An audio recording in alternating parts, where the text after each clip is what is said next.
Okay guys, bit of an update on a few things. We'll get to that in a moment. But so the KE25 parts are starting to come in for it. And for those of you that haven't seen, this engine hucked the connecting rod because the truck ran away.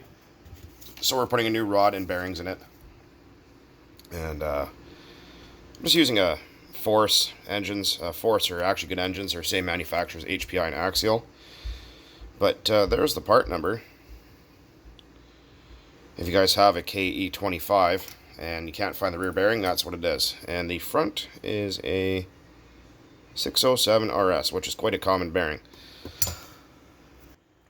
Sorry about that, had to sneeze. Anyways, so parts slowly starting to come in for that, so that's great.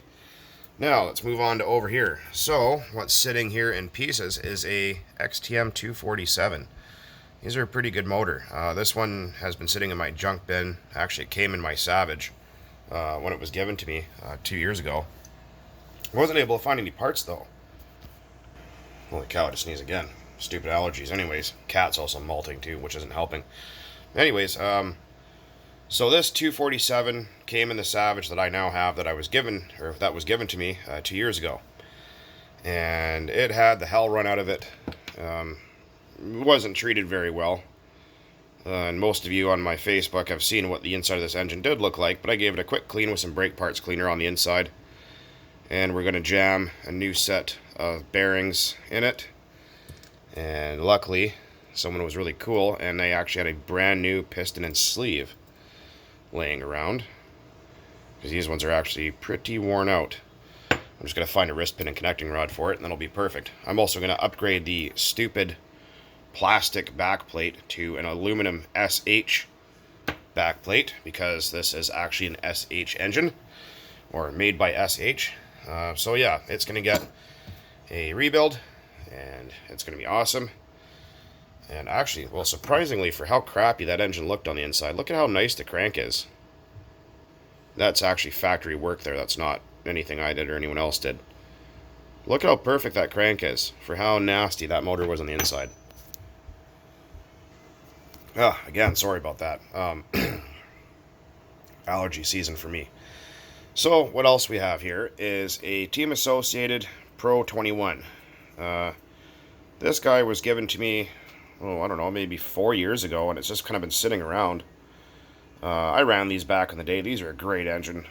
Run freaking awesome. But, so what's the deal with it? Needs a set of bearings, which it's going to get. I need to find some starter parts. I thought, oh, maybe if the SH parts would fit. Unfortunately, they don't. So, I'm going to find some starter parts. Piston and sleeve, pinch job. Connecting rod's perfect. Crank is nice. Just kind of freshen it up and keep it on the side. Get it running again. In case, because, well, why not? And what brings me to this guy. This is an engine I nicknamed Frank for a reason. So, let me explain here, because you guys have never seen this one before. It started life as a Team Infinity 18 that was completely shot. So, I happen to have the piston and connecting rod for a HPI 15SS, which fit no HPI I have. Everything was wrong about it. So I thought, well, what the hell am I going to do with that? And I thought, I wonder if it fit that block. So I put it in there, and sure enough, everything fits. I thought, well, right on. Let's continue on here. So the wrist pin and these use little Teflon slider pucks to keep it in place. Well, I didn't have any of those, so I found a set out of an OS that were the perfect fit. And so we got HPI piston and sleeve and connecting rod. We got an HPI 12 FE crankshaft, I think. Yeah, 12 FE crankshaft. Pull starter assemblies off a HPI 15 FE, or just 15E, whatever. It doesn't quite sit down all the way, so I'm going to have it milled down a bit to fit the back of the engine properly. It's actually touching the crank right now. And the cylinder head is, I believe, from a Dynamite 15. I'm actually really not sure. Maybe some of you guys in the comments can tell me a little bit more about that cylinder head. I have no idea. I've never seen one before. I don't even know what it's from. I'm guessing it's from a Dynamite. It could be. I have no idea. Anyways, So it's going to take a little bit more work to get Frank running. And once I do get it running, I'm going to break it in on video, of course. And I'm going to shorten the crank up. And yeah. Okay. Anyways, I'm going to shorten up the crank and throw in an RC10 GT and run the guts out of it. It does have a small bore carburetor. As you can see, that Venturi is awful small for a 15. So I'm going to be taking this carburetor off. This is single needle, single adjustment. It's only got a high speed, no low speed. So we're going to ditch that and we're going to put on an OS 15 carburetor. I believe it's the 10E model. So we're going to be going with that.